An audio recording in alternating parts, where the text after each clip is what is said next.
Hello students, welcome to this channel. Today we are going to discuss about question answer related to your story Flying South. मैंने पिछले lecture में आपको बताया था questions का overview मैंने आपको दिया था कि आप लोग ट्राई करो, कोशिश करो, बनाओ इसको। तो आज मैं इसका क्वेश्चन का आंसर लेके आया हूँ और आपको इसका क्वेश्चंस का आंसर समझाऊंगा और उसका हिंदी भी बताऊंगा। आप लोग इस वीडियो को पूरा देखो और समझने का कोशिश करो, ठीक। तो स्टार्ट करते हैं क्वेश्चन आंसर का डिस्कशन। ये आपका फ्लाइंग साउथ का क्वेश्चन आंसर है। आप लोग स्टोरी तो पढ़े ही होंगे, तो आज स्टार्ट करते हैं। Draw lines complete this the sentences from the story one has been done for you. देखिए क्या कह रहा है ना, लाइन ड्रा कीजिए और मतलब दैट मीन्स एक दूसरे को मिलाइए, मैचिंग करने वाला है। तो आप लोग बनाए होंगे आई थिंक। तो देखो प्रॉब्लम क्या है ना, gym and Molly went out excitedly, ठीक। तो जिम और मॉली जाते हैं खुशी पूर्वक, ठीक ना, एक्साइटेड उत्सुकता से गए। कहाँ गए? To see the ice on the lake.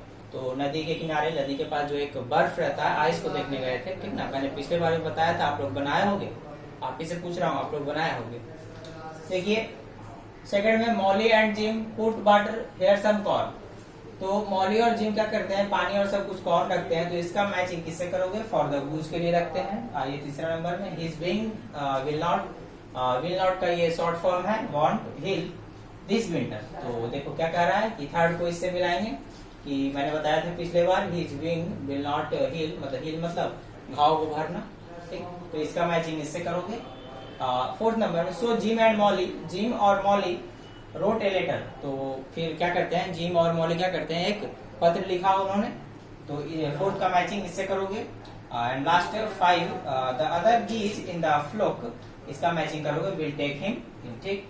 तो ये मैच वाला मैंने आपको करवा दिया। आइए अब चलते हैं क्वेश्चन आंसर में। देखो मैंने ये बुक से लिया है क्वेश्चन आंसर, लेकिन मैंने क्या किया है ना, एक पेज में पूरे क्वेश्चंस को और आंसर्स को एक पेज में लिख दिया है ताकि आपको दिक्कत ना हो। वैसे अगर मैं क्वेश्चंस अलग देता और आंसर अलग देता तो आप लोग को ही दिक्कत होता है कि नहीं। आप लोग पहले एक बार क्वेश्चन देखते तब लिखते, फिर एक बार आंसर देखते तब लिखते। तो मैंने क्या किया, आपको आराम के लिए मैंने क्या कर दिया कि ये आप क्वेश्चन भी आपका लिखा हुआ है और आंसर्स भी लिखा हुआ है। तो आप एक बार पीडीएफ खोलो, पेज ओपन करो और स्टार्ट राइटिंग। तो आप लिखना स्टार्ट कर दोगे, है कि नहीं। तो आइए स्टार्ट करते हैं। इसका हिंदी समझाता हूँ और क्या क्वेश्चन है पूछा, आंसर क्या है ये बताता हूँ। पिछले बार मैंने बताया था, आई होप आप लोगों ने बनाया होगा। तो बनाए हो तो मैच करोगे, नहीं बनाए हो तो बनाओगे। अगर नहीं बनाए हो तो ये सही नहीं है, मेहनत करो, ठीक ना। क्योंकि मैं इतना मेहनत कर रहा हूँ आप लोगों के लिए, ला रहा हूँ इतना चीज, वीडियो लेक्चर दे रहा हूँ, पीडीएफ फाइल सेंड कर रहा हूँ, ठीक। तो आपको मतलब ऐसा फील नहीं होगा कि आप क्लास नहीं कर रहे हो, बिल्कुल कर रहे हो क्लास, ठीक। और आपका सिलेबस बिल्कुल समय पे खत्म होगा। इंग्लिश का तो डेफिनेटली है कि आपका सिलेबस सही टाइम पे खत्म होगा। तो आप भी फेयर बनाओ और आपका मेहनत दिखना चाहिए कि आपका मेहनत दिखेगा कैसे, जब आप फेयर कंप्लीट करोगे और फेयर बनाओगे, उससे याद करोगे, पढ़ोगे, समझोगे और उसको फेयर में चेक करूंगा, ठीक। तो आइए स्टार्ट करते हैं। ए मैंने देखा, अब बी देखते हैं हम लोग। Answer this question, what did father से व्हेन ही सा द इंजर्ड गर्ल। देखिए क्या कहा जा रहा है कि जो वो जिम और मॉली है, उसके फादर जो है वो क्या कहते हैं जब जख्मी गूज को देखते हैं, ठीक। तो father said that the goose was a snow goose that was probably flying south for the winter with other geese. He also explained that the goose being was injured and he needed food. देखो क्या कहा, जैसे उनके पिताजी ने घायल गूज को देखा तो उन्होंने कहा कि देखो ये गूज है जो साउथ की तरफ से उड़ के आया है, मतलब पश्चिम की ओर से उड़ान भर के यहाँ आया है। प्रोबेबली फ्लाइंग साउथ, संभवतः ये पश्चिम की ओर से आया है और इस विंटर में यहाँ टाइम बिताने के लिए आता है। क्योंकि कुछ आप माइग्रेटिंग बर्ड्स होते हैं, मतलब फ्लाइंग करने वाले पक्षी होते हैं जो गर्मी का दिन कहीं और बिताते हैं और सर्दी का मौसम कहीं और बिताते हैं, फिर है कि नहीं। तो माइग्रेटिंग बर्ड्स उन्हें कहा जाता है। तो ही also explain that the goose wing, और उन्हें उसके विंग के बारे में बताया कि देखो इसका जो विंग है वो इंजर्ड हो चुका है, मतलब दैट मीन्स घायल हो चुका है और इसे कुछ खाने की भी जरूरत थी, ठीक। सेकंड में what did Jim want to do with the goose once his wing healed. देखो क्या कह रहा है, जिम क्या करना चाहता है गूज के साथ जब उसके घाव, जो पंख के घाव हैं वो ठीक हो जाते हैं। तो देखते हैं क्या करना चाहता है। Jim wanted to let the goose fly south when he is being, देखो क्या कह रहा है, जब गूज के जो पंख हैं वो भर जाएंगे तो जिम चाहता है कि इसे हम लोग दक्षिण की ओर फिर से भेज दें। ठीक है, आते हैं थर्ड नंबर क्वेश्चन में। What did Molly want to do with the goose? और मॉली क्या करना चाहती है उस गूज के साथ? तो Molly wanted to keep the goose with them forever, लेकिन मॉली क्या चाहती है ना कि इस गूज को हम लोग सदा के लिए अपने पास ही रख लें। जिम चाहता है कि उसे भेज दें, लेकिन मॉली चाहती है कि इसे सदा के लिए अपने पास ही रखें। ठीक है, आते हैं 4 नंबर क्वेश्चन में। Why did mother suggest to Molly to write to an airline? तो जो मॉली की जो जिम और मॉली की माँ है, मॉली को क्यों सजेस्ट करती है कि एयरलाइन को तुम एक पत्र लिखो? तो mother suggested that Molly write to an airline because the airline might agree to fly the injured goose south for the winter in a crate. देखो क्या कह रहा है, इसलिए सजेस्ट करती है ना माँ कि इस गूज को अपने स्थान में जहाँ से आया था वहां पहुंचाने के लिए तुम एयरलाइन को एक टिकट लेटर लिखो, ठीक, जिससे कि वो यहाँ आए और आकर के इस गूज को ले जाए और जहाँ पे पहले था वहीं पर पहुंचा दे, ताकि वो एक कैरेट लेके आ सके, क्योंकि गूज को रखने के लिए कैरेट चाहिए था, ऐसे आप नहीं ले जा सकते थे गूज को एक जगह से दूसरे जगह। फिफ्थ नंबर क्वेश्चन में आता हूँ मैं। Why did the ranger put a band around the leg of the goose? तो क्या करते हैं ना, जो रेंजर होते हैं, वन पालक जो होते हैं, मैंने बताया था पिछले लेक्चर में, रेंजर का हिंदी क्या होता है, वन पालक। तो वो क्यों करते हैं ऐसा कि मतलब गूज के लेग में बैंड बांध देते हैं?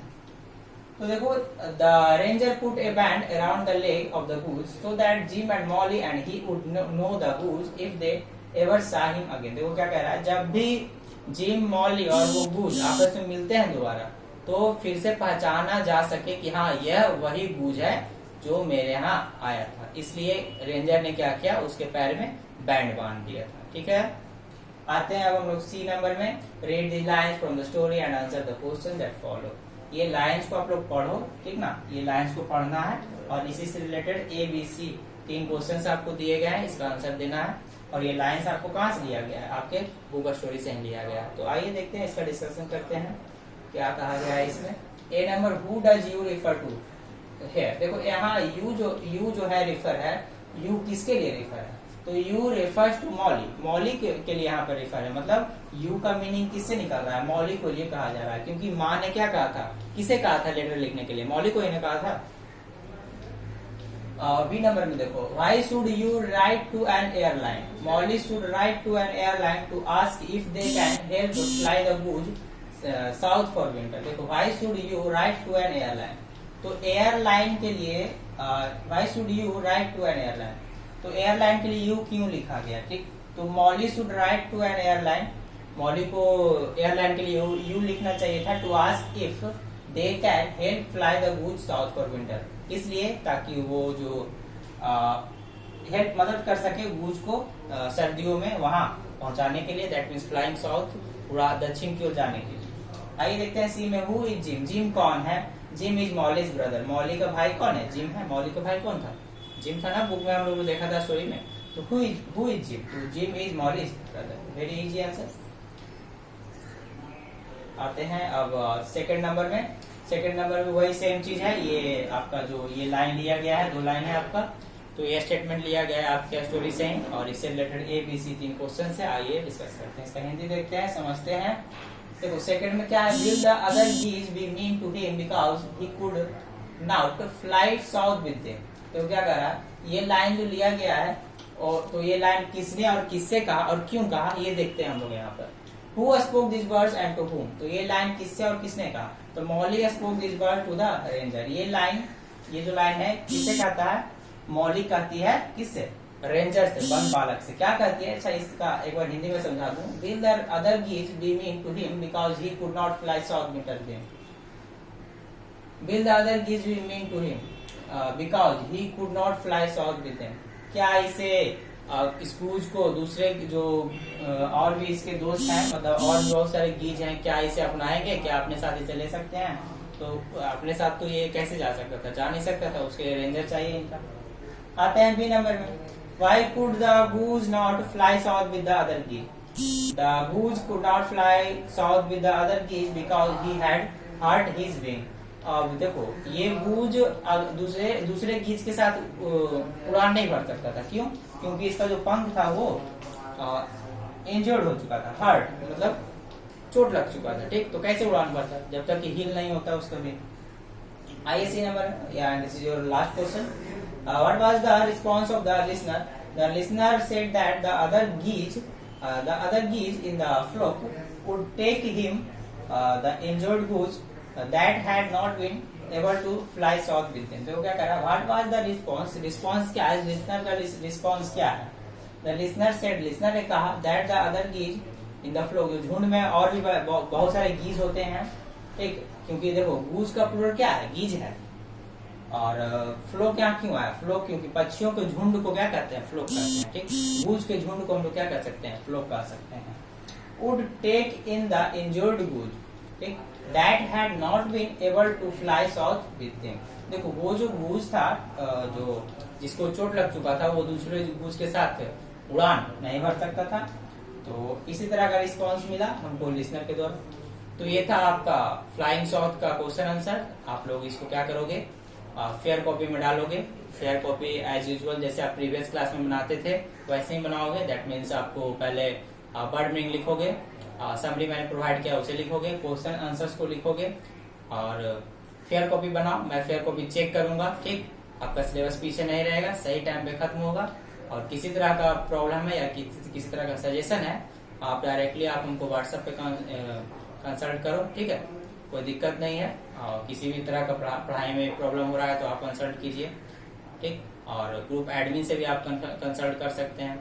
इंग्लिश में किसी तरह का प्रॉब्लम है आप हमसे कंसल्ट करो। ठीक, तो मुझे नहीं लगता आपको कोई दिक्कत होगा। आप लोग कर लोगे, आप लोग इंटेलिजेंट स्टूडेंट हो। ठीक, तो फेयर कॉपी बनाइए, फेयर कॉपी चेक करूंगा मैं और अगले लेक्चर में हम लोग फिर मिलते हैं। ठीक है, thank you so much, stay safe and keep learning.